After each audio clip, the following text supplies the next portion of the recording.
Blood dripped from my mouth onto the cold linoleum floor of the gynecologist's waiting room. My stepbrother Will stood over me, his fist still clenched, his voice echoing off the walls as other patients scrambled away in horror. "Choose how you pay or get out!" he screamed, waving legal papers in my face. "Sign these now or I'll make sure you never set foot in Dad's house again." The stitches from my emergency surgery just 3 days ago felt like they were tearing apart as I tried to push myself up from the floor. The nurse was already calling 911, her hands shaking as badly as mine, but Will didn't care. He never did. I'm Donna Underwood, and I'm 32 years old. 2 weeks ago, I had a future, a baby on the way, a father who loved me, and a place I called home. Now, I was bleeding on a medical office floor while my stepbrother tried to steal everything my father left me. It started 3 days after Dad's funeral. I just lost the baby. A miscarriage at 14 weeks that turned into an emergency D&C when the bleeding wouldn't stop. The doctors said I was lucky to survive. Funny how people throw that word around. Lucky. I was staying at Dad's house, trying to heal both physically and emotionally, when Will and my stepmother, Veronica, showed up with a moving truck. They didn't knock. Will just used his key and walked in like he owned the place, Veronica trailing behind him with that fake sympathy plastered across her face. "Oh, Donna, sweetheart," she cooed. "We heard about the baby. Such a tragedy." But her eyes were already cataloging Dad's antiques, probably calculating their resale value. Will got straight to business. He slapped a stack of papers on the kitchen counter, the same counter where Dad used to make his famous Sunday pancakes. "Sign these. Dad left everything to Mom and me. You get $10,000 if you sign today. Tomorrow it drops to 5. I almost laughed. My father, who raised me alone after my mother died when I was 7, who built Underwood Construction from nothing into a $10 million company, would never leave me out of his will. "That's ridiculous," I told him. "I want to see Dad's real will." That's when things got ugly. Will's face turned that particular shade of purple I remembered from childhood, the color that meant someone was about to get hurt. "This is the real will," he snarled. "Dad signed it 2 weeks before he died. You were too busy with your pregnancy drama to notice he'd written you off." Pregnancy drama. That's what he called losing my first child at 32, after 3 years of trying. I tried to stay calm, told him I needed time to think, to talk to a lawyer. Will gave me 24 hours, but when I showed up for my follow-up appointment at the gynecologist, he was there in the waiting room. How he knew about my appointment, I didn't know yet, though I'd learn later that Veronica had been going through my phone while I slept. "Time's up," he announced, loud enough for everyone to hear.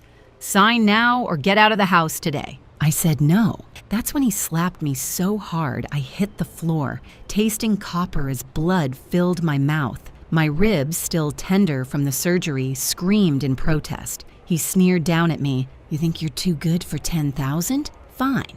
Now you get nothing." The police arrived within minutes, lights flashing, other patients giving statements. Will tried his usual charm on them. He was just upset about his father's death.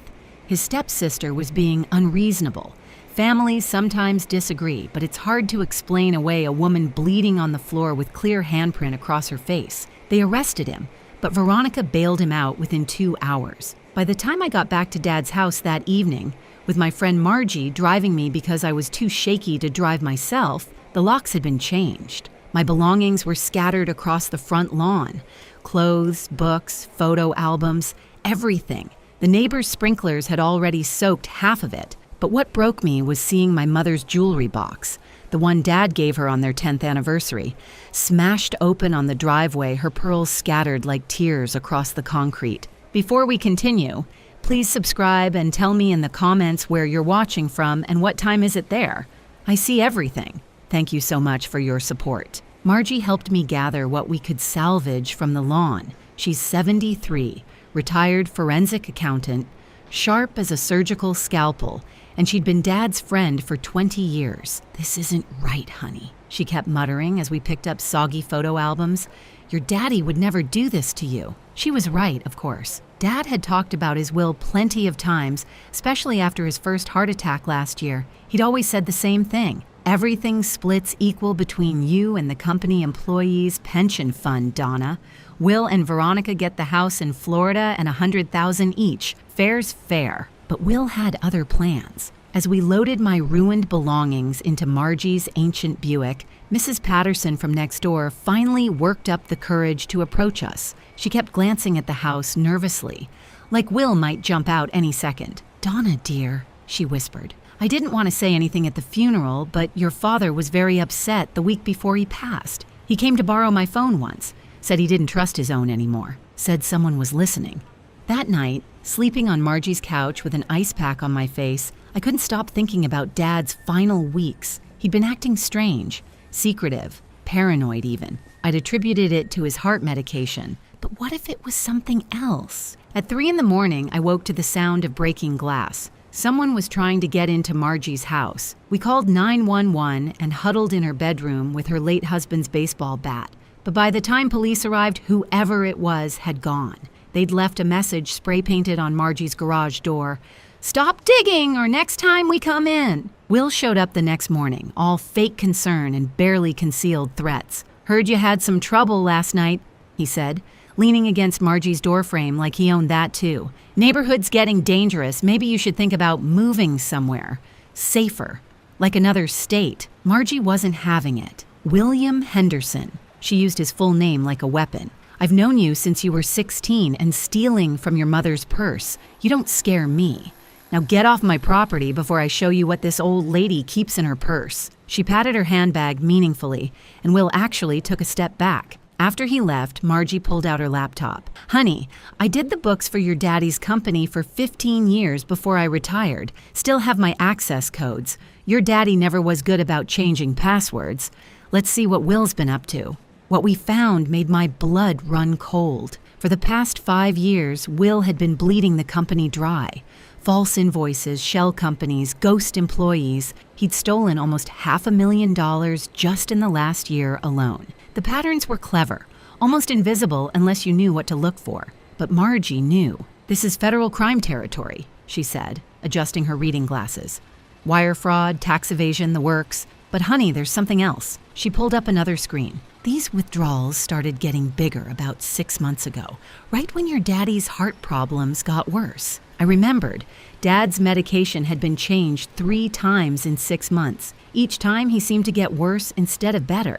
The doctor couldn't understand it. Said Dad wasn't responding typically to treatment. Margie had a theory, and it chilled me to the bone. What if someone was tampering with his medication? She'd seen it before in her forensic accounting days. Family members hurrying along an inheritance by playing with prescriptions. That's when I remembered Dad's last coherent words to me in the hospital. "Check the basement safe, Donna, behind the water heater, your mother's birthday." He'd seemed so urgent, but then the morphine kicked in and he never woke up again. We needed to get into that house. Will and Veronica had changed the locks, but they didn't know about the basement window Dad had never fixed properly. The one I used to sneak in through in high school. At 2 a.m, dressed in black like cat burglars, Margie and I crept across the backyard. "I can't believe I'm breaking and entering at my age," Margie whispered, holding the flashlight while I jimmied the window. "Though, technically, honey, this is still your house until probate goes through." The basement smelled like Dad, Old Spice and wood shavings from his workshop. Behind the water heater, hidden by a false panel I'd never noticed before, was a safe. Mom's birthday opened it on the first try. Inside were 3 things that changed everything.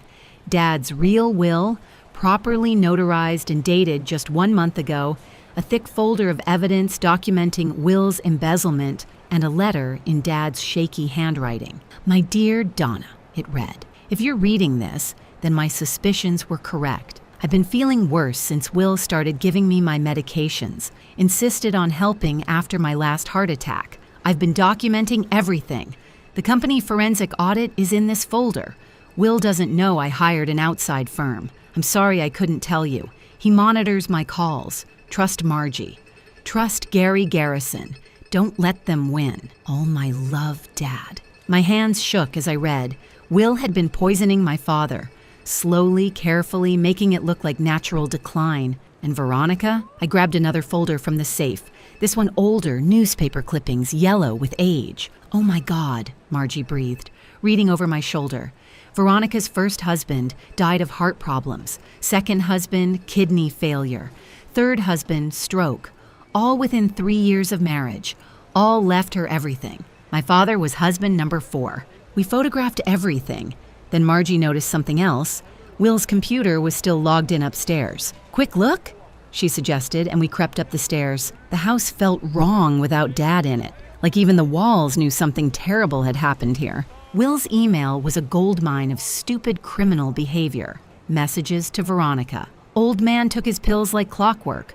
Double dose in his coffee this morning. Transfer another $50K before the audit. Donna's getting suspicious.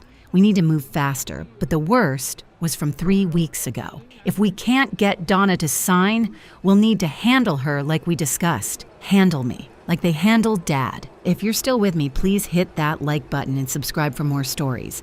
Your support means everything. The next morning, we took everything to Gary Garrison, Dad's lawyer for 30 years. He had an office above the old hardware store downtown, all wood paneling and law books that probably hadn't been opened since the Clinton administration.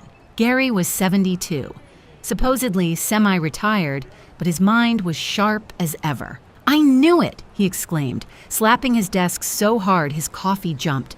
"Your daddy came to me 6 weeks ago, scared out of his mind. Said Will was up to something, but he needed proof. I told him to be careful, to document everything." His face fell. I should have done more. Gary still had connections everywhere. Judges, federal prosecutors, IRS investigators who owed him favors. This is big, Donna. Will didn't just steal from the company. He stole from the employees' pension fund. That's federal. And if we can prove he was poisoning your father, that's when Detective Riley walked in. She was everything you'd want in a cop. Mid-40s, tough as nails, with eyes that had seen too much but still held compassion. "Mr. Garrison called me," she said, shaking my hand. "My mother went through something similar. Caregiver was slowly poisoning her for the inheritance. I take these cases personally." Riley had been investigating Veronica for months. She popped up on our radar after husband number 3. The insurance companies started asking questions. But she's smart, always moves states, always waits a few years between marriages. Your father was supposed to be her retirement plan. We spent the next week building our case. Margie worked her magic with the financial records, finding trails Will thought he'd hidden. Gary prepared legal briefs that would freeze the estate and stop any transfer of assets. Riley got warrants for phone records, bank statements, and most importantly, Dad's medication bottles. The pills tested positive for 3 times the prescribed amount of digoxin, Riley told us. At that dose, it would cause exactly the symptoms your father experienced. Slow enough to look natural, fast enough to kill within months. But we needed more. We needed Will to confess. That's when I remembered something about my stepbrother. His ego was bigger than his brain. He always had to brag, had to be the smartest guy in the room. If I played broken, if I let him think he'd won, maybe he'd get careless. I need to call him, I told the team. Tell him I'm ready to sign. Margie looked worried. Honey, he's dangerous. I know, but he's also greedy, and greed makes people stupid. The call was hard. I had to cry. Not difficult given everything that had happened. I had to sound defeated, broken. Will, it's Donna. You win. I can't do this anymore. I'll sign whatever you want. I just want Mom's jewelry box back, please. I could hear his smile through the phone. Finally came to your senses, huh? Tell you what, I'm feeling generous. Sign everything over and I'll give you $20,000. Final offer. Okay, I whispered. When? Tomorrow. Dad's office at the company. Bring whoever you want to witness it. I want this legal and final. After I hung up, Gary smiled for the first time all week. He wants witnesses? We'll give him witnesses. Detective Riley, how fast can you get a warrant for recording devices? The next morning, I called Will again, playing the broken stepsister to perfection. My voice cracked as I spoke. Though the tears were real, they weren't for the reason he thought. Will, I've been thinking. Dad mentioned something about another account a few weeks before he died. Something about Mom's life insurance that was never claimed. I don't want any trouble, but if there's more money somewhere, maybe we could work out a better deal. I could practically hear the dollar signs in his eyes. Another account? How much? I don't know. He just said something about a safety deposit box at First National. Said Mom set it up before she died. Maybe 100,000, maybe more. Will took the bait like a starving fish. You better not be lying to me, Donna. I'm not. I need enough money to start over, to get away from all this. He believed me because he wanted to. Greed is funny that way. It makes smart people stupid and stupid people dangerous. That afternoon, Will showed up at the house with his girlfriend Tiffany. She was 25, blonde, and had that specific kind of giggle that could peel paint. She thought Will was rich. He'd been spending Dad's money on her like it was water. Designer bags, jewelry, trips to Vegas. She hung on his arm and called him Willie Bear, which made even Veronica roll her eyes. Willie Bear says we're going to buy a yacht, Tiffany squealed, admiring herself in the hallway mirror. I've already picked out the name. In Tiffany's dream. Margie, who was there helping me pack my remaining things, couldn't resist. Oh, honey, you might want to pick something shorter. Boat names charge by the letter. Tiffany blinked. They do? Oh, yes. My late husband had a boat. We called it Bob. While Tiffany tried to figure out if Margie was joking, Will tore the house apart looking for information about this mysterious account. He went through Dad's office like a hurricane, throwing papers everywhere, even prying up floorboards in his desperation. Where is it? He finally demanded, grabbing my arm hard enough to leave bruises. I told you, I don't know exactly. Dad was on a lot of medication. He just kept talking about First National and Mom's birthday. Maybe the safety deposit box is under her name. Will's eyes lit up. Of course. Accounts under Mom's name wouldn't have shown up in Dad's estate paperwork. He immediately got on the phone with his banking contacts, trying to trace any accounts under my mother's maiden name. Meanwhile, Detective Riley was building her case. The recording devices we'd planted were picking up everything. Will and Veronica discussing how much digoxin to give Dad, their plans to sell the company to a competitor for half its value, even their contingency plan for dealing with me if I didn't cooperate. We've got enough, Riley told us that night, but I want them all. There's someone else involved, someone at the hospital who's been providing the extra medication. If we move too soon, they might get away. Gary had his own surprise. I've been doing some digging into that. Will they claim your father signed? The notary who supposedly witnessed it? He died in a car accident 2 weeks ago. Convenient, right? Except I found his secretary. She says he was in Miami that entire week. Couldn't have notarized anything in Pennsylvania. The pieces were falling into place. The meeting tomorrow at Dad's office would be our chance to get everything on record. Riley would have undercover officers there. I'd be wearing a wire. All I had to do was get Will talking. You sure you're up for this, honey? Margie asked, squeezing my hand. You've been through so much already. I thought about Dad, dying slowly while his own stepson poisoned him. I thought about my baby, the stress of everything possibly contributing to the miscarriage. And I thought about all the families Veronica had destroyed before ours. I'm ready, I said. They wanted me to choose how I pay. Tomorrow they'll learn the real price of what they've done. The morning of the meeting, I threw up twice from nerves. Margie held my hair back and reminded me that I was my father's daughter. He built that company from nothing, she said. You've got his strength, honey. Will just has his stolen money and a bad dye job. She wasn't wrong about the dye job. Will had started going gray at 35 and been fighting it with box color ever since. Today, under the fluorescent lights of Dad's office, it looked particularly orange. The office still smelled like Dad's cologne. His coffee mug sat on the desk, still half full from his last day. Will had already installed himself in Dad's chair, feet up on the desk like he owned the place. Tiffany was taking selfies in front of Dad's awards wall, duck-facing at the camera. Let's get this over with, Will said, pushing the papers across the desk. Sign here, here, and here. Then you get your money and you disappear. His notary was there, a greasy-looking guy named Vincent who kept sweating despite the air conditioning. I recognized him from the surveillance photos Riley had shown me. 3-time convicted forger, out on parole. Before I sign, I said, my voice steadier than I felt, I need to understand exactly what I'm signing. Dad always said to read everything.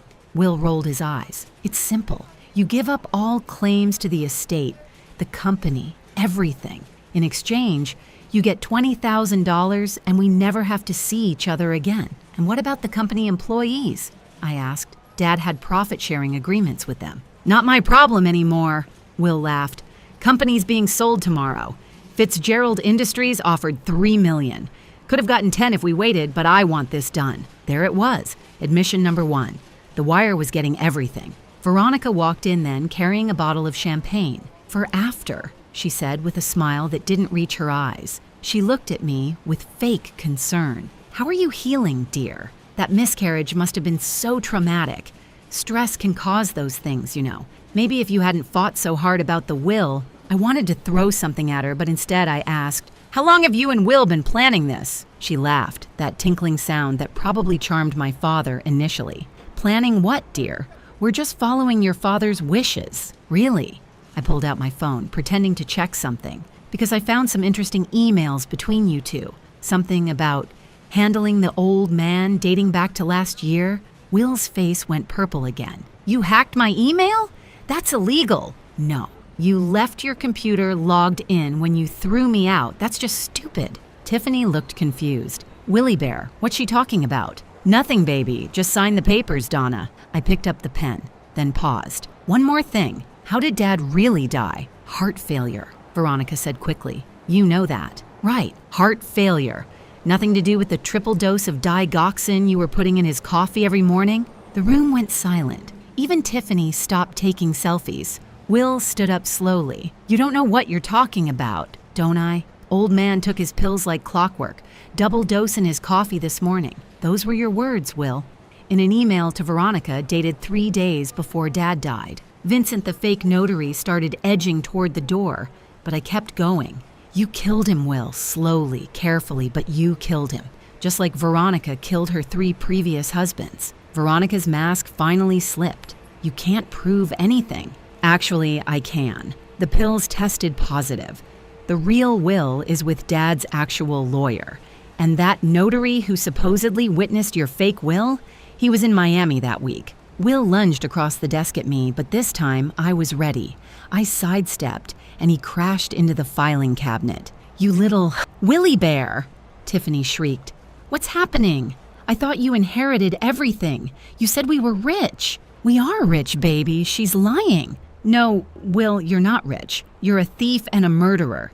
And you're about to be arrested. That's when the door opened. Detective Riley walked in with 6 federal agents and enough firepower to stop a small army. William Henderson, Veronica Henderson, you're under arrest for murder, embezzlement, wire fraud, and about 15 other charges we'll discuss downtown. Will tried to run. He shoved past Riley and made it about 3 feet before a federal agent tackled him into Dad's prized potted ficus. Dirt went everywhere. Tiffany screamed. Vincent tried to climb out the window but got stuck halfway. This is entrapment, Will shouted, spitting out potting soil. She set me up. No, Riley said, cuffing him. She just let you tell the truth for once in your life. Veronica was smarter. She didn't run. Instead, she tried to destroy evidence, grabbing her phone to delete messages. But Margie, 73 years old and supposedly harmless, whacked the phone out of her hand with her purse. That's assault, Veronica shrieked. Honey, I'm old and confused, Margie said sweetly. I thought it was a weapon. Tiffany, meanwhile, was having a complete meltdown. You told me you were rich, she wailed at Will. You said you owned a company. You said we were going to Paris. I already told all my followers. Baby, I can explain. Explain? I quit my job at the salon for you. I told everyone I was dating a millionaire. Do you know how embarrassing this is? My mother was right about you. She started hitting him with her designer bag, the one he'd bought with stolen money. The federal agents just let her go for a minute before pulling her back. As they dragged Will out, he made one last, desperate attempt. She attacked me first, at the doctor's office. I was defending myself. Riley pulled out her phone and showed him the security footage from the gynecologist's office. You mean this video? The one where you hit a woman recovering from surgery? The one where 6 witnesses saw you assault her? That attack? Will's face went from purple to white. Vincent, still stuck in the window, started crying. The employees had gathered outside Dad's office, drawn by the commotion.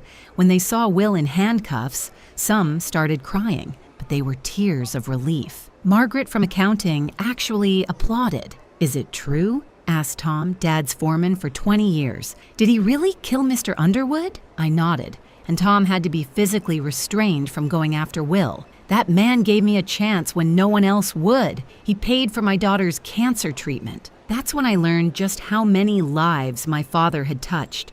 Story after story came out. College tuitions paid, medical bills covered, second chances given, and Will had been planning to destroy it all for a quick $3 million. The trial was a circus.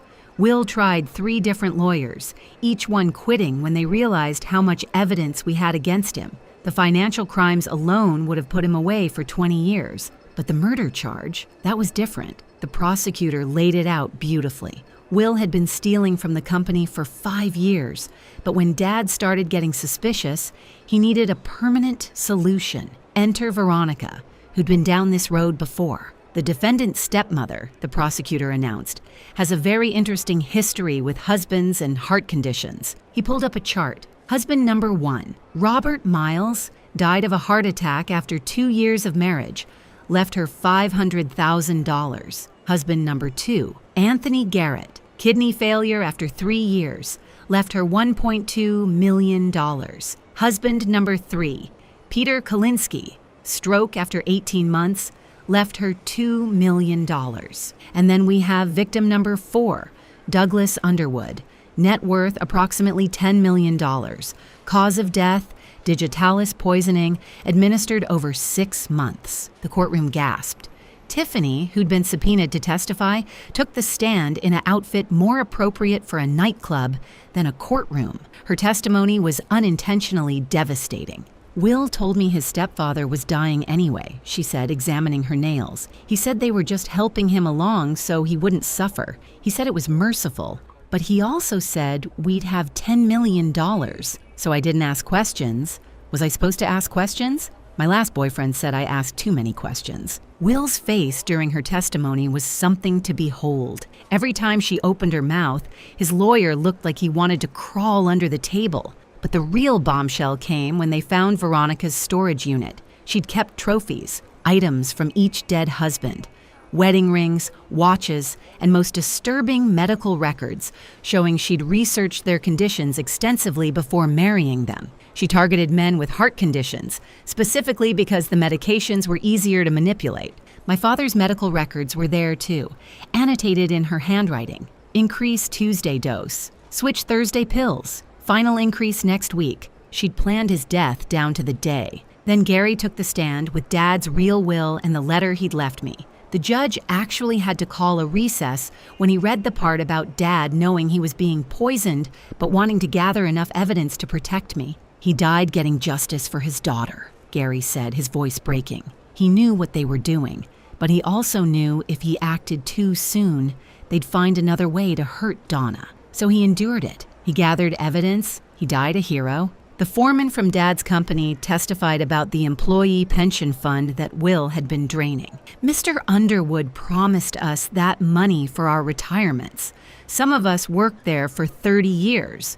Will Henderson was stealing our futures. 3 other families came forward during the trial. They'd suspected Veronica in their loved ones' deaths, but never had proof. A pattern emerged. She'd find wealthy widowers with health conditions, marry them quickly, and they'd be dead within 3 years. Always natural causes, always leaving everything to her. She's a black widow, one son testified. She killed my father and I couldn't prove it, but now I know I was right. Will's gambling debts came out too.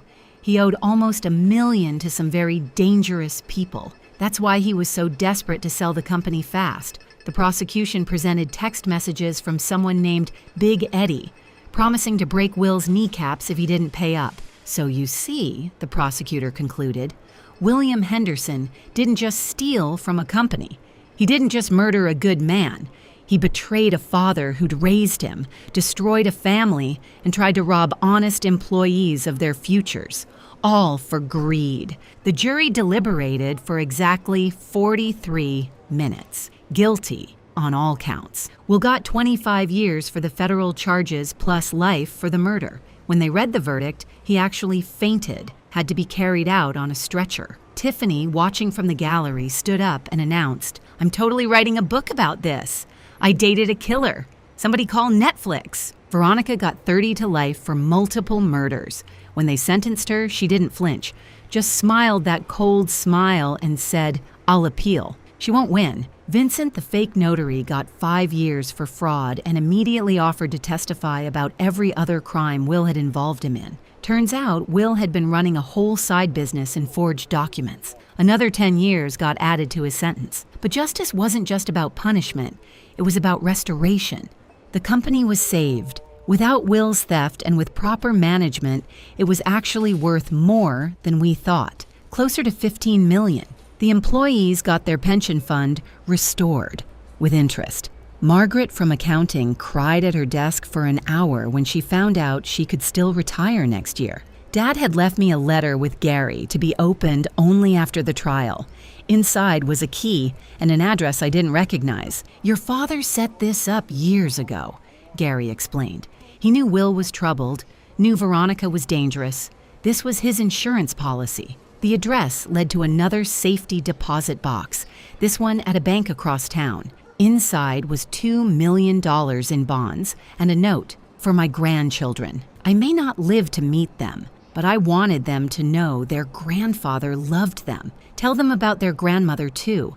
Tell them they come from strong people. I cried for an hour in that bank vault. Detective Riley got a commendation and used the publicity to create a task force focused on elder abuse and inheritance fraud. The Underwood case, as they called it, became required reading at the police academy. Margie got her moment of glory, too. The forensic accounting community gave her an award for her work uncovering Will's embezzlement. She accepted it wearing a T-shirt that said, "Old ladies know everything," and got a standing ovation. Best part? Will's prison had a reputation. They didn't take kindly to men who hurt women or elderly people.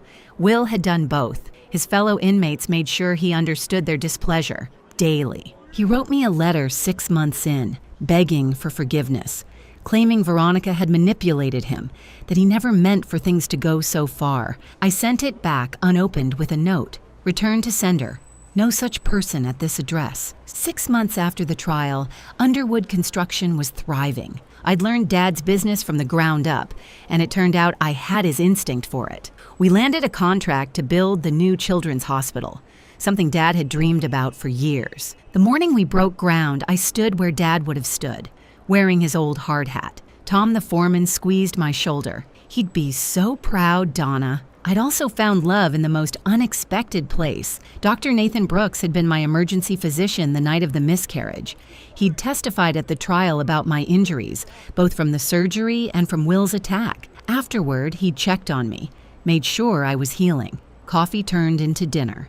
Dinner turned into something more. He was nothing like Will. Gentle where Will was violent. Honest where Will was deceptive. When I told him I was scared to try for another baby after everything, he held me and said, "Whenever you're ready, or never, if that's what you need, I'm here for you, not for what you can give me." We married at the courthouse with Margie and Gary as witnesses. Simple, honest, real. The day I found out I was pregnant again, I drove to Dad's grave. It was his birthday, and I'd brought his favorite beer and a piece of the lemon cake he loved. "We did it, Dad," I told the headstone.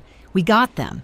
The company's safe, the employees are taken care of, and Will's never getting out. Veronica either." The wind rustled through the trees, and for just a moment, I could swear I smelled his cologne. "I'm having a baby, Dad. Nathan's a good man. You would have liked him. He actually reads contracts before signing them." I laughed through my tears. "And Margie's teaching me forensic accounting. She says I'm a natural. Must have gotten that from you, too." I stood to leave, then turned back one more time. "They thought I was weak, Dad. Thought because I was grieving, because I was hurt, that I'd just roll over and let them win." I touched my still, flat stomach where new life was growing, where hope lived despite everything that had tried to kill it. They were wrong.